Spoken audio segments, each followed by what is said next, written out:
Հավատքի բանկի գրքույկը Չարլզ Սպերջեն օր ապրիլի 21 Աղքատին ողորմողը տիրոջն է փող տալիս և նա կհատուցանի նրա վարձքը Առակաց 19-րդ գլուխ 17-րդ խոսք Մենք պետք է օգնենք աղքատներին կարեկցանքից դրդված, ոչ թե որպեսզի երևանք մարդկանց աչքին և արժանանանք գովասանքի, առավել ևս ոչ էլ նրանց վրա ազդեցություն ձեռք բերելու համար, այլ մաքուր կարեկցությունից և գութից մղված օգնության ձեռք մեկնենք նրանց։ Մենք չպետք է որևէ հատուցում ակնկալենք աղքատներից, նույնիսկ երախտագիտություն, այլ մեր արածը պետք է համարենք Տիրոջը տրված վարք։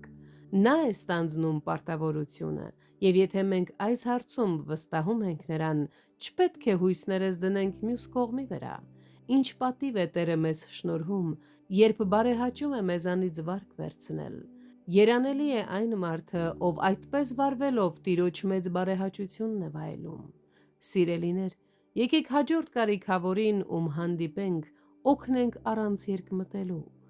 Ինչ վերաբերում է վարձքին, հազիվ թե համարձակվենք անգամ մտածել դրա մասին, սակայն ահա Տիրոջ ձեռագրի խոստումը։ Օրհնյալ լինի նրա անունը, նրա վարձքի խոստումը ոսկուց ու արծաթից ավելի արժեքավոր է։ Միգուցե ժամանակների նեղության պատճառով մի փոքր սակավության մեջ ենք ընկել, ապա խոնարհությամբ, սակայն համարձակությամբ եկեք այս մուրհակը ներկայացնենք հավատքի բանկին։ Սիրելի բարեկամ, եթե կարծրացրել ես սիրտդ աղքատների նկատմամբ, թող որ Տերը ների և լցնի քեզ իր գթասրտությամբ։